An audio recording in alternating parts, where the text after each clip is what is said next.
Do you want to build a long-term author career or writing career? If that's the case, then you should have an author brand. In this episode of A Year of Writing, I wanted to talk about how you can start building an author brand, even if you're not published yet. So before we start, let's clarify what an author brand is. An author brand is a personal brand, which basically means your reputation.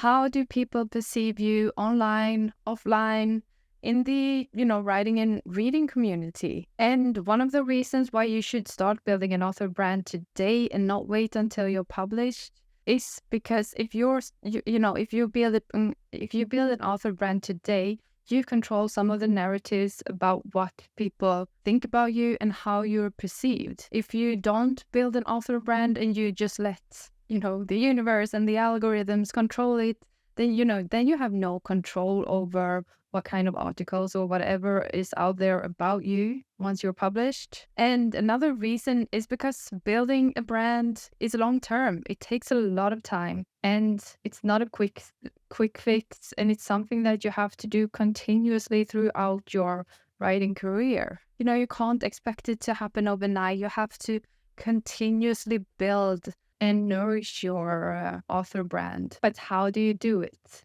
Well, the first thing that you can do is actually ask yourself a few questions. And the first question that you should ask yourself is, what is your purpose? Why do you want to build an author brand? Is it to sell more books? Is it to help people? Is it to inspire people? Why do you want people to perceive you the way that they perceive you? And what are your goals? And here, be honest with yourself. Do you want to write super literary fiction and want to end up like being judged by critics and being read by a selected few? If that's the case, then awesome. Then, create that and, create an author brand that supports that.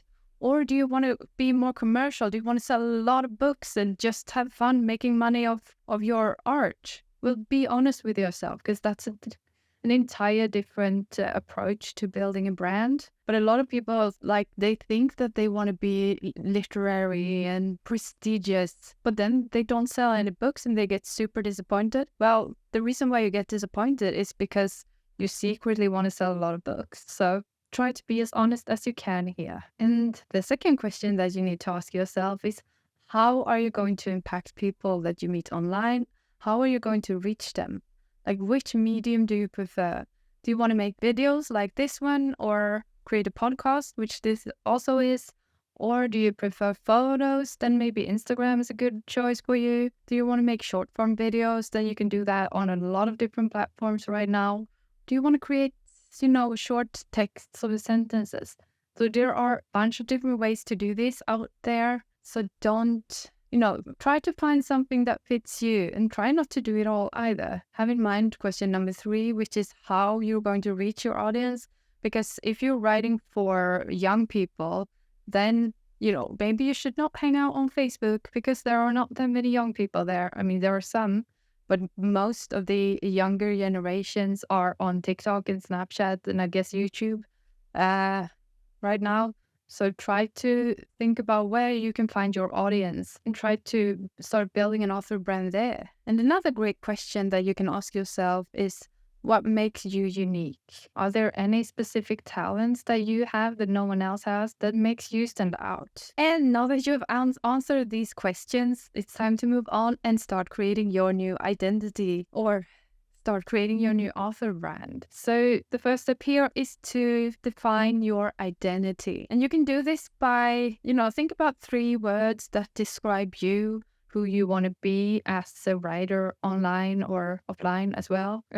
For me, I want to be inspiring. I want to show people it's possible to be very productive, and I want to be authentic. And these 3 things is something that drives almost all the content that I produce. I'm being vulnerable when I tell people about my struggles when it comes to writing, but I'm trying to inspire others to become their best selves, their best productive and creative selves. And when you define your identity, it's also very important. I should have started with this one actually, but it's very important that you think about your audience not about yourself. Because you know what? No one cares. No one cares about what your cat ate or whatever.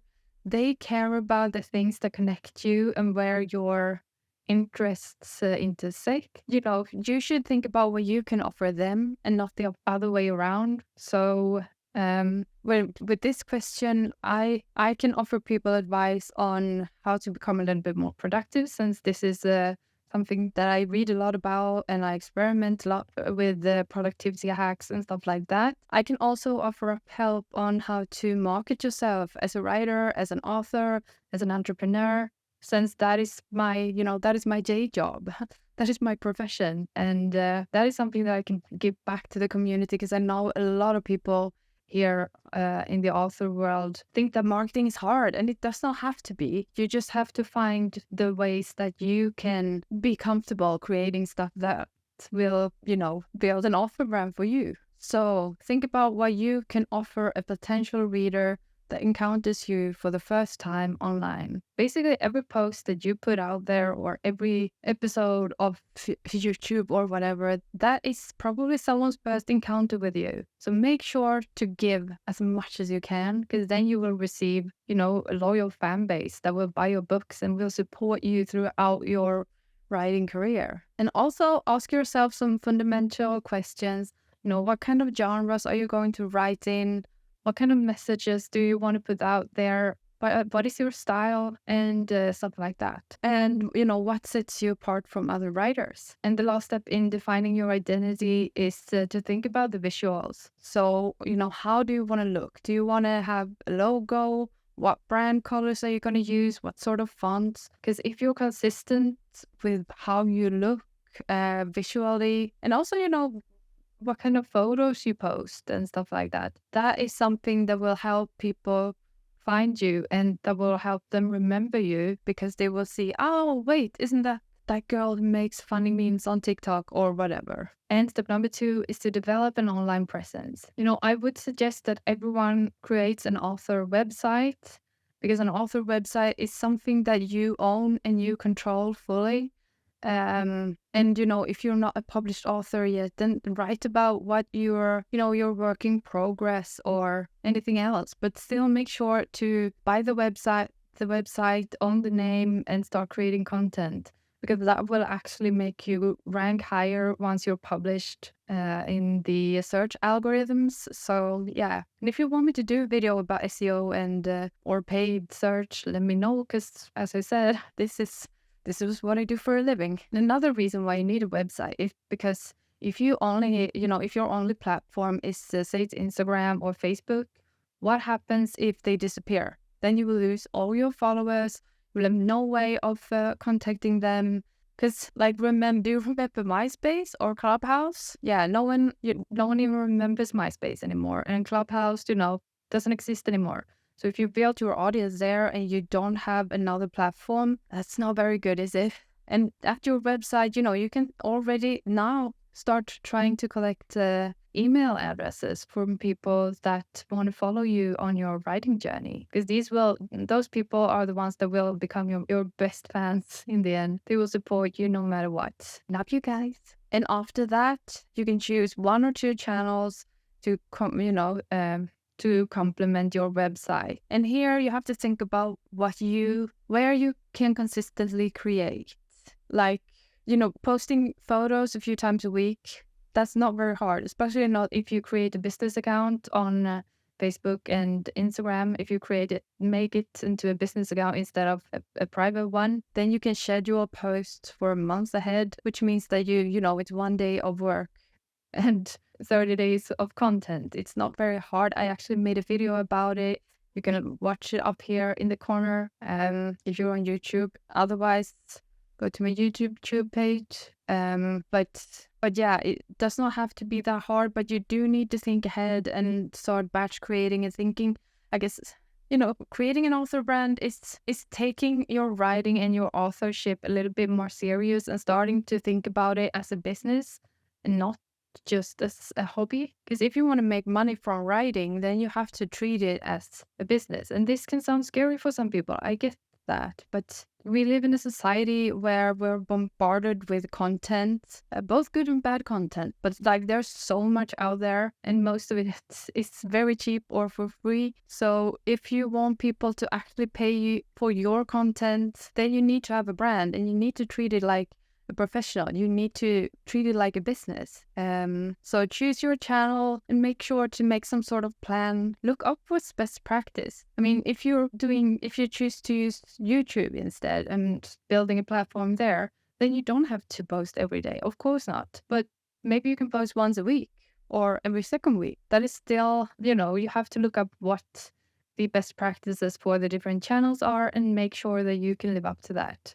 And start connecting to people. Start don't only put content out there, also start interacting with people and building relationships, networking, talking to them, becoming friends. Because that's really important. And on some platforms, you may, in the beginning when you're starting out, if you want to reach more people faster, you can boost your posts if you want to, because that's a way to reach a wider audience unless you create like viral content.